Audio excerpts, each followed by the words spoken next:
Mayor साहब, राजनीति में तो सब तरह के लोग हैं, लेकिन सब जैसी बुद्धि आपकी होती है क्या?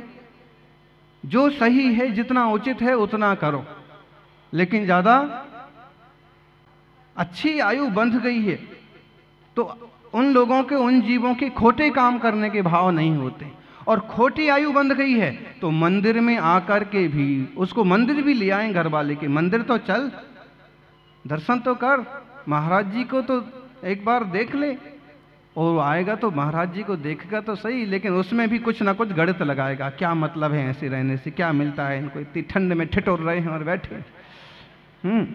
फिर बोली चालू हुई हैं, 1 लाख है, एक पाद प्रक्षालन 1,51,000। अब वो सोचता है 1,51,000 पाँव धोने में दे रहा है, हमको देते तो हम उसका कुछ अच्छा तो उसकी बुद्धि वैसे ही चलेगी। एक युवक हमारे पास पहुंचे, चूंकि उसने तो बड़े भाव से अपने बात कही कि महाराज जी, पता नहीं मेरा कैसा पाप का उदय है कि मैं मंदिर जाता हूं, गुल्लक देखता हूं तो मेरा मन होता है कि इसके फोड़ करके पैसे निकाल लो। उसने कहने की हिम्मत तो की, हो सकता है कि अगर कोई खोटा कर्म होगा तो कट जाए आलोचना करने से, प्रायश्चित लेने से, लेकिन हो सकता है कि कोई ऐसी आयु बंध गई है कि उसको सुंदर मूर्ति देख करके मूर्ति चुराने के भाव हो जाते, गुल्लक चुराने के भाव हो जाते। क्यों? संभव है कि कोई खोटी आयु बंध गई हो, कोई असाता, कोई बुरा उदय आ रहा है, लेकिन अगर संभल गया तो संभल भी जाता है। राजा श्रेणिक का उदाहरण देखो। राजा श्रेणिक को गिने तो उसकी अब पहले तो मति के अनुसार गति हो सकती थी, लेकिन जब मुनिराज के गले में उसने सांप डाला, कथा सबको पता है? यशोधर मुनिराज जंगल में ध्यान में बैठे थे, रानी चेलना से सुन रखा था श्रेणिक ने कि हमारे मुनि तो ऐसे होते हैं, ध्यान में बैठे रहते हैं। और तभी श्रेणिक को ध्यान आया कि इसने मेरे गुरुओं का अपमान किया, मेरे लाल कपड़े वाले गुरुओं का। हाँ, बुद्ध साधुओं को मानते थे वो। मेरी रानी ने इनका अपमान किया है, अब मैं इनके गुरु का अपमान करूंगा, अब इनको मजा चखाऊंगा। तो उसने क्या किया, एक सांप, पहले तो शिकारी कुत्ते मुनिराज पर छोड़ दिए, अभी तक आयु नहीं बंधी थी उसकी, चाहता तो ऐसे खोटे काम करके आयु, लेकिन होनहार मुनिराज पर कुत्ते छोड़ दिए। कुत्ते भौंक भौंक करके सब पास पास जाचा करके चुपचाप बैठ गए, उनका बस नहीं चला।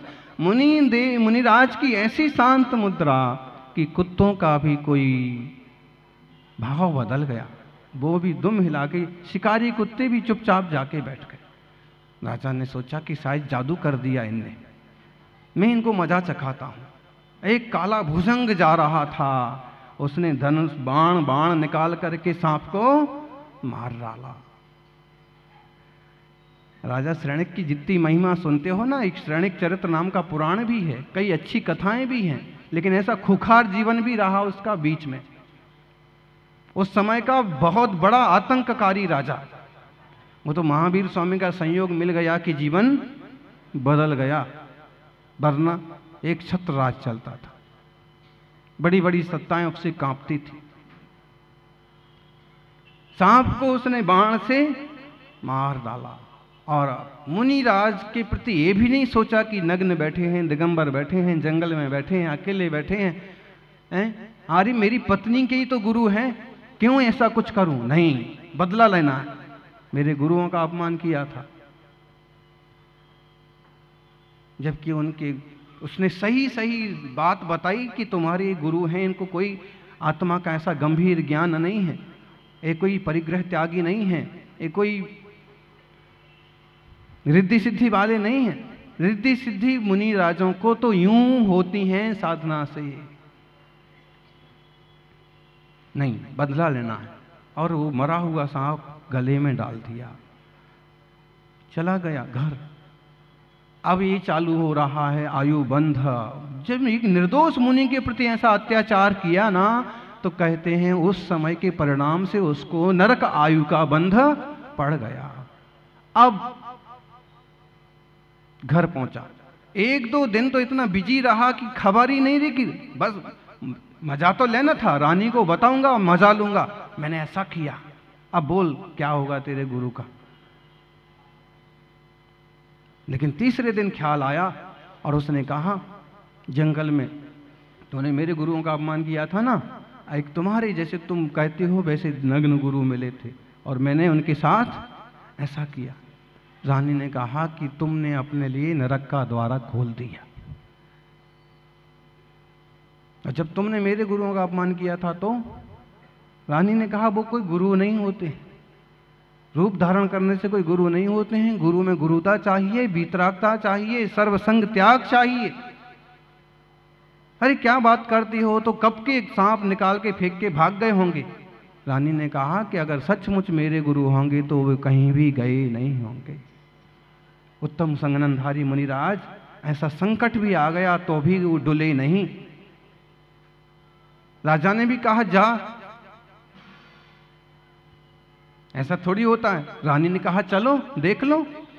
राजा रानी गए तो देखा कि मुनिराज ध्यान में बैठे हैं, सांप गले में पड़ा है। कई कई बार मंदिरों में एक फोटो भी बनाते हैं, और सांप पड़ा है, सांप मरे हुए सांप पर चींटियां चढ़ गईं, चींटियों ने मुनीश्री के शरीर को खा लिया, तो भी वो ध्यान में बैठे रहे।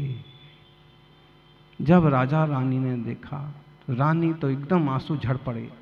राजा को भी जोरदार पश्चाताप हुआ कि कहाँ वो हमारे गुरु थे कि वहीं झगड़ा करने लगे थे, ऐसा अपमान कर दिया, ऐसा कर दिया, मैं श्राप देता हूं, और कहाँ ये 3 दिन पहले मैं सांप डाल के गया और ऐसे के ऐसे बैठे, मुझे धिक्कार हो।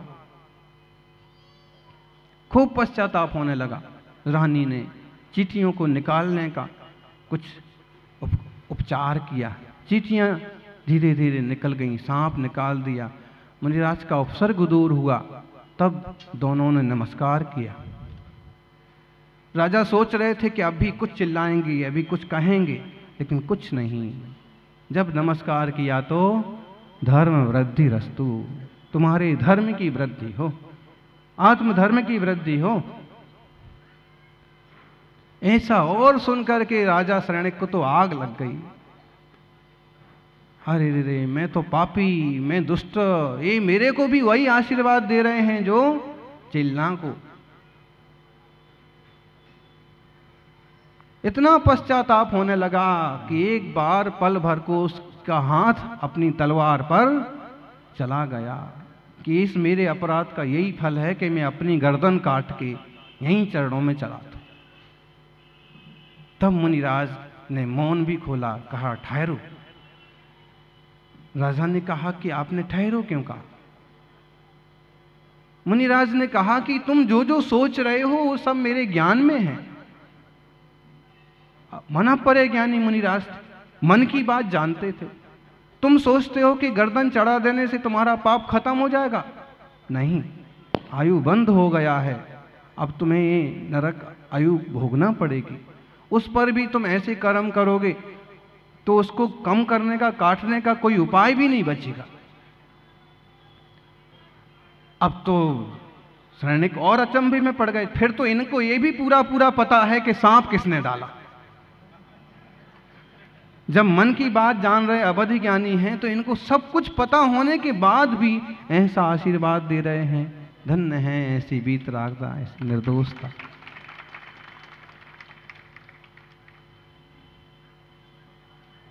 अब राजा को, अब देखिए, अभी तक तो ऐसा था कि मति के अनुसार गति बना लेता, लेकिन इस टाइम की मति ने जो गति आयु बांध दी, अब उसको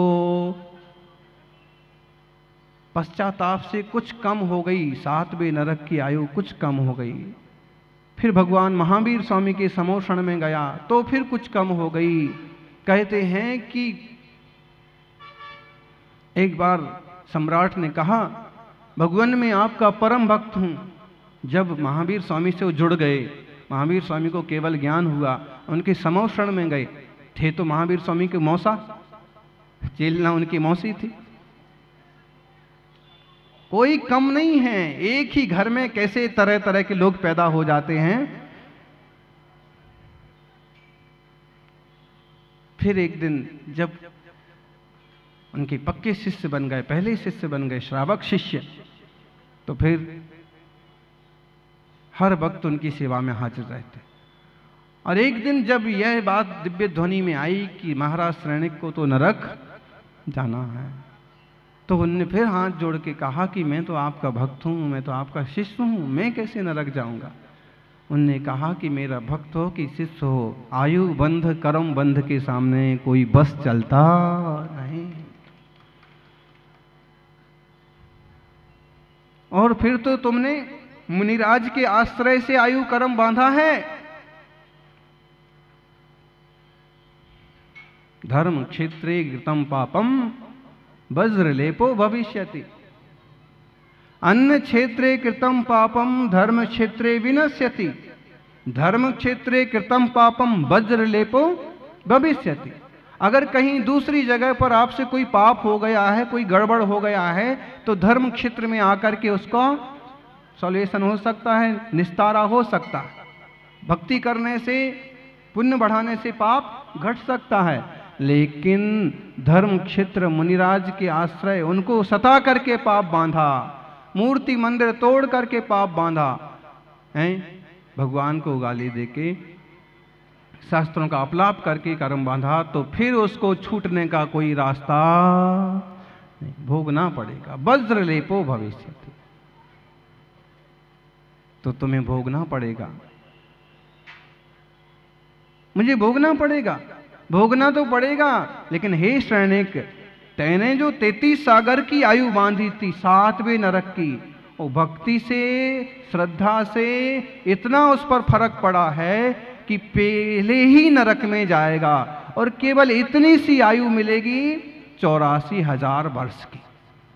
33 सागर बहुत बड़ा है, 84,000 वर्ष की एक बूंद बराबर, समुद्र में एक बूंद के बराबर तेरे को सजा मिलेगी। लेकिन आयु बंधी है तो घट गई है, लेकिन खत्म नहीं हुई। जुर्माना तो भरना पड़ेगा, भले कम भरो।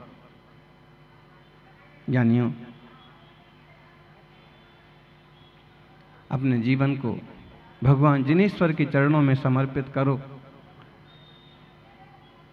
भगवान जिनेंद्र के चरणों में समर्पित हो गया तो श्रेणिक का जीवन भी बदल गया। कर्म का आश्रय तो अपन सब कर ही रहे हैं। संबर निर्जरा की बात भी सोचो जरा। संबरो आसौरो हो गुप्ती समिति धम्मो या भावड़ा या परिसहो चारित्रेण भवेज्यते। कर्मों का संबर होता है आश्रय के निरोध से, 3 गुप्ती के पालन करने से, 5 समिति के पालन करने से, 10 धर्म का पालन करने से, और भावनाएं भाने से, परिसह जीतने से, चारित्र का पालन करने से संबर होता है। कर्मों का संबर करो। जितना धर्म ध्यान करोगे, जितना शुद्धोपयोग में रहोगे, उतना संबर होगा। शुभ और अशुभ की ज्वाला में ही अपन सब पड़े हुए हैं। फिर भी जितनी आत्म भावना निर्मलता बन जाए उतना अच्छा। तो अपनी मति अपन सुधारें ताकि गति सुधरे। अगर आयु बंध गई तो फिर हमको वैसे ही भाव आएंगे जैसे आयु बंध गई है। अमुक व्यक्ति शिखर जी जाकर के भी शिखर जी की यात्रा नहीं करता है। नीचे म्यूजियम में देखेगा, चाट पकौड़े की दुकान पर जाके बैठ जाएगा, और सब भाई बंधु तो यात्रा के लिए पहाड़ पर चढ़ जाएंगे और वह नीचे ही डोलता रहेगा। क्यों? एक बार बंधे जो कोई, प्रसिद्ध है कि एक बार भाव सहित बंधना कर ले तो व्यक्ति नरक और त्रियंच गति में उस भाव से तो नहीं ही जाएगा। अब उसने पहले ही बांध लिया है तो रिश्तेदारों की शिखर जी रिश्तेदारों के साथ चला तो गया, लेकिन वहां जाकर के भी क्या करता है? पहाड़ पर नहीं जाता है, टॉप पर नहीं चढ़ता है।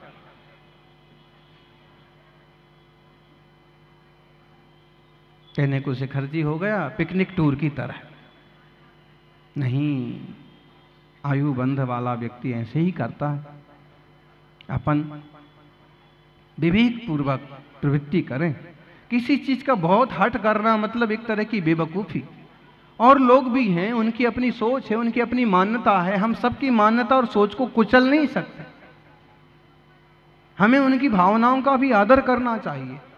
अगर हम किसी की भावना का आदर नहीं करेंगे तो हमारी भावना का आदर भी कौन करेगा? नहीं, यहां हम जैसा चाहेंगे वैसा होगा, जैसा हम चलाएंगे वैसा होगा। ठीक है, तुम ऐसे कर लो। दूसरी जगह वो भी ऐसे ही कहेंगे और इससे विसंवाद खड़े होंगे। प्रेम और मैत्री नहीं बढ़ेगी, दुश्मनी बढ़ेगी। गुप्ती मन वचन काय को रोको। देखो ये लोग कैसे मन वचन काय को निरोध करके खड़े हैं साहब। मन वचन काय का कोई निरोध नहीं है, वो सब दिल में खूब दुख पुख चल रही है, तैयारी।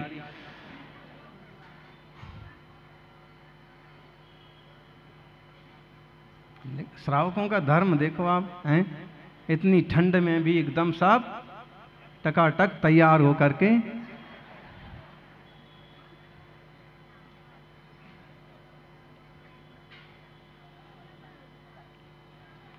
भक्ति की गहराई इससे नापी जाती, श्रद्धा भक्ति। तो मन वचन काय की चंचलता आश्रव है और हम उससे बचेंगे तो संवर होगा। शरण चरित्र का एक उदाहरण और आता है, बहुत अच्छा कथानक है, कभी आप लोग पढ़िए। कई सारी कथाएं हैं उसमें, अभय कुमार का चरित्र भी बहुत अच्छा है। तो रानी ने जब कहा कि हमारे मुनिराज अवधि ज्ञानी होते हैं, भूत और भविष्य की बात भी जानते हैं, जबकि रानी को यह भी पता है कि सारे मुनिराज अवधि ज्ञानी नहीं होते हैं, लेकिन तुम्हारे गुरु ज्ञानी नहीं होते हैं। देखो उनको यह भी पता नहीं हुआ कि अब क्या होने वाला है और उनके जूते कहां गए। लेकिन हमारे तो कहते हैं राजा शरणिक ने एक दिन परीक्षा लेने की सोची कि देखें इनके मुनियों को कैसे ज्ञान होता।